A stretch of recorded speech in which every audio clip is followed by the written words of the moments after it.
Dolores Padierna Luna, del Grupo Parlamentario de Morena, para hablar en pro.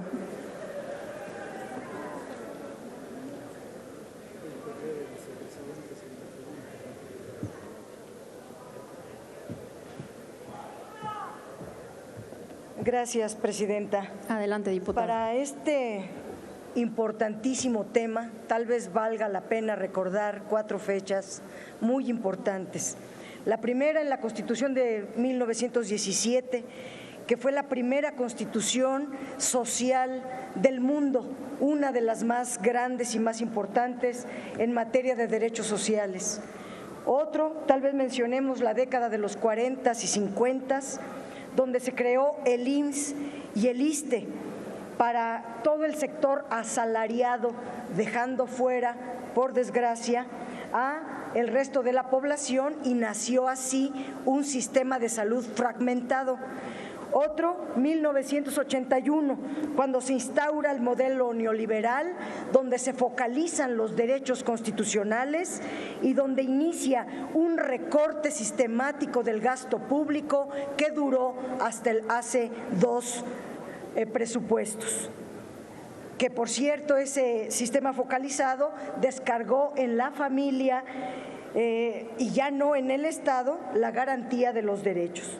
2011, junio de 2011, donde se dio la reforma en materia de derechos humanos como una de las más grandes de la época reciente, pero que desgraciadamente quedó en letra muerta, pero establece el principio pro persona y el principio de universalidad de todos los derechos y la forma progresiva de alcanzarlos.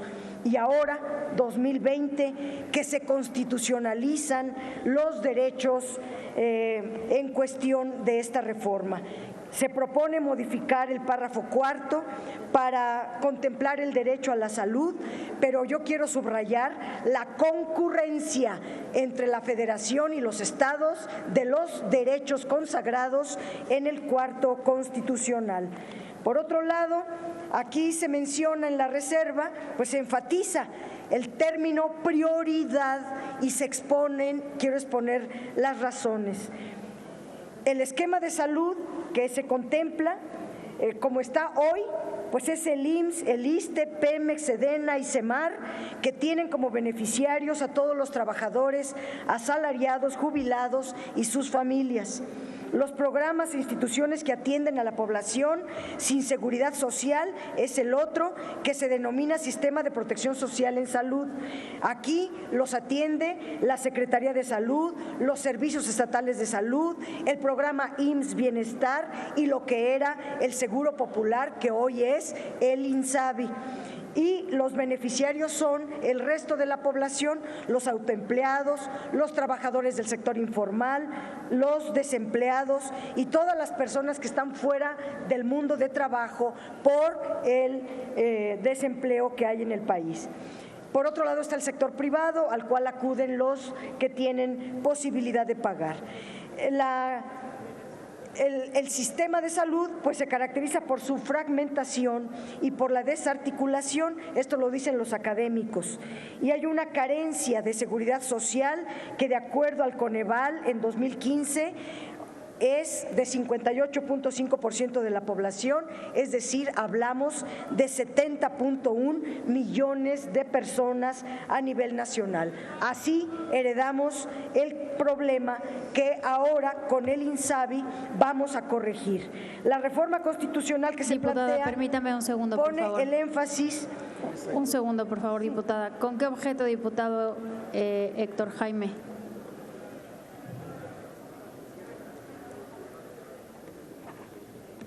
Sonido en la curul del diputado Héctor Jaime Ramírez Barba. Presidenta, para ver si por su amable conducto le quisiera preguntar a la señora diputada si me permitía hacer una pregunta. Diputada, ¿acepta una pregunta del diputado? Por supuesto que sí, diputada. Adelante. Diputada, primero me adhiero a lo que usted comenta, que el Coneval efectivamente dice que son 71 millones de personas que se autorreportan sin seguridad social. Sin embargo, ¿me podría usted explicar por qué en el dictamen el Centro de Finanzas Públicas dice que solamente son 40 millones los que van a atender?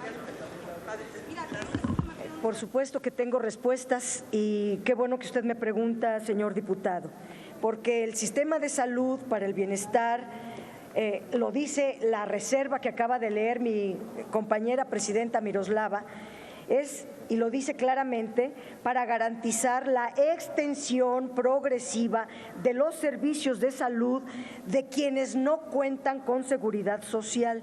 Aquí lo que tenemos que visualizar, en primer lugar, es el concepto de progresividad establecido en el primero y en el cuarto constitucionales.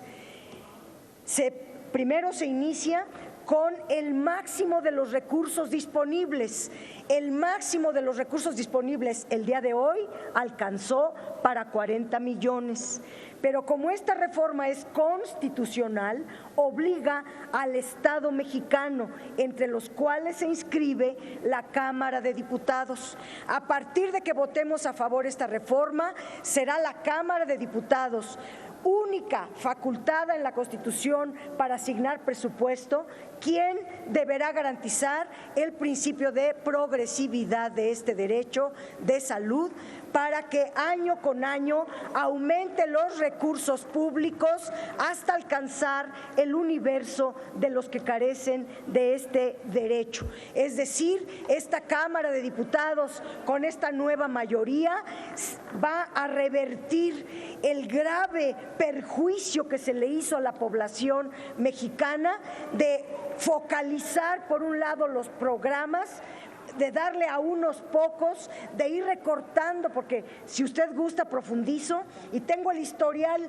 de los recortes de salud de toda la era neoliberal, cómo fueron quitándolo año tras año, en miles de millones de pesos, y esa fue la causa por la cual dejaron a 70 millones de personas fuera de este derecho. Nosotros vamos a corregir con este mandato constitucional esa perversidad que tuvo el neoliberalismo. Segunda respuesta, aquí, y me extiendo a decir que la reforma constitucional que estamos planteando plantea poner énfasis en disminuir las desigualdades, de tener el acceso a la salud por parte de todos los ciudadanos que aún no cuentan con ella, y se pretende establecer este sistema de bienestar con estas características que estoy mencionando: un sistema de salud que encaja en un modelo integral de bienestar que tiende a ser un sistema sólido de salud, y se parte del presupuesto actual hasta donde alcanzó el máximo de los recursos disponibles y obliga a hacerlo creciente año con año. Pero también, porque quisiera yo ejemplificarlo para darme a entender mejor, si usted me lo permite, señor diputado, con el tema de las becas educativas. El mandato de la concurrencia que establece el artículo 4 obliga tanto a la Federación como a los estados. Yo preguntaría en el sistema de salud, educativo, ¿cuántos estados dan becas para alcanzar la totalidad, la universalidad de todos los educandos de educación básica en el país, educación media superior y superior?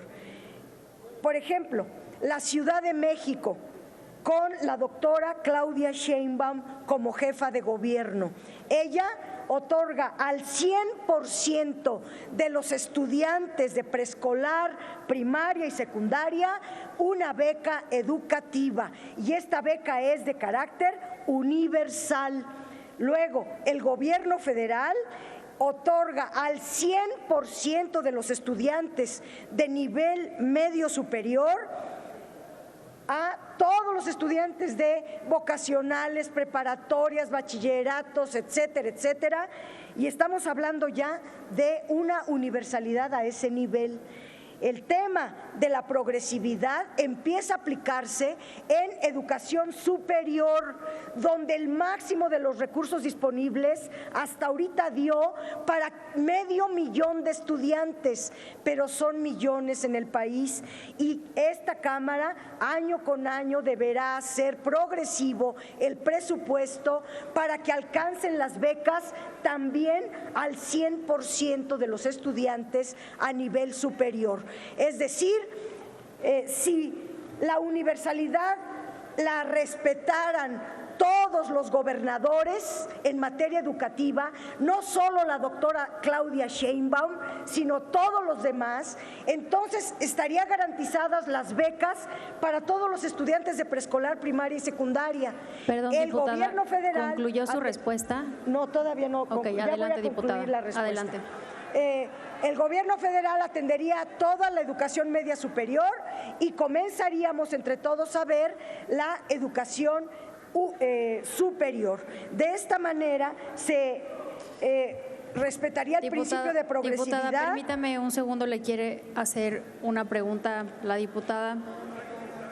Vamos a permitir que concluya la respuesta del diputado y a continuación, si acepta la segunda pregunta, con gusto, diputada. Adelante, diputada. Con mucho gusto acepto la pregunta de la diputada. Solo estaba terminando de responderle al diputado con el ejemplo de los estudiantes, porque a nivel medio superior están garantizados y a nivel superior deberemos crecer. Pero ¿con qué el dictamen que hoy estamos votando dice que comienza por los estudiantes pobres? Ese es el universo por el cual hay que empezar.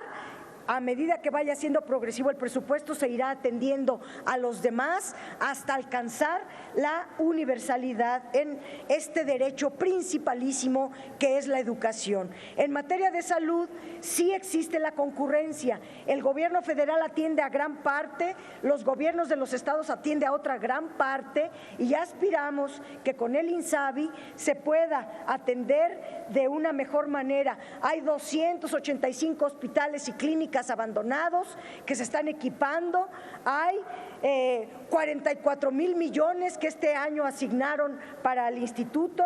Como sea, se inicia de algo muy grande, muy importante, que tendrá que ser progresivo, creciente, hasta hacerlo universal en este segundo enorme derecho que es el de la salud. Terminé, presidenta. Sí, gracias, diputada. ¿Con qué objeto, diputada Avelina López?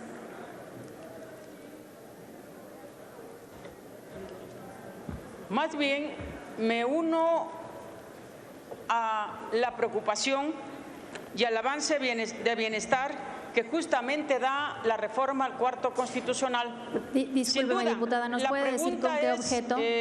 Diputada Padierna, si usted pudo darse cuenta quiénes no votaron a favor de esta reforma para que la sociedad se dé cuenta de los traidores. Pues más que adelante, otra diputada. cosa, yo quisiera convencer a la bancada del PAN que nos acompañe en la votación de las reservas, porque es muy importante que todos los gobernadores de Acción Nacional ayuden a toda la población a garantizar estos derechos. Si son 26 millones de estudiantes a nivel de educación preescolar, primaria y secundaria, de educación básica, si también los gobernadores atienden este llamado, entonces será más rápido hacerlo. Yo hago más bien una conminación, con todo respeto, a nuestras compañeras y compañeros diputados de Acción Nacional, a que al igual que todos los demás partidos voten a favor de esta histórica e importantísima reforma constitucional. Y continúo con mi intervención, compañera presidenta. La reserva que presentó aquí la diputada Miroslava habla de personas adultas mayores con discapacidad, indígenas, etcétera. Quiero dar las razones. Los adultos mayores representan el 10% de la población del censo pasado, 2010, y se espera que para 2050 la cifra aumente a casi 30%. Pero estas personas Más del 60% tiene rezago educativo, 22.3% es analfabeta, el 80% tiene alguna condición de pobreza, el 26.3% no tiene seguridad social. En el caso de los discapacitados, son el 6.4% de la población, 7.6 millones de personas, y de los indígenas, el 79% vive en pobreza y en pobreza extrema, y el 40% es analfabeta. Y todos los males que aquejan al sector de la población, como enfermedades crónicas, desnutrición, no tienen servicios básicos, entre una larga lista de carencias. Por eso nuestra prioridad son estos sectores poblacionales. Por eso a los indígenas le toca el 100%. Ahí no va a haber progresividad. Desde un inicio es universal estos programas. A los adultos mayores, por las condiciones que dije, no es progresivo, es universal, nace siendo universal. Y los indígenas que van, adultos mayores, empezará desde los 65 años. Yo quisiera terminar diciendo que esto que estamos diciendo aquí son derechos humanos.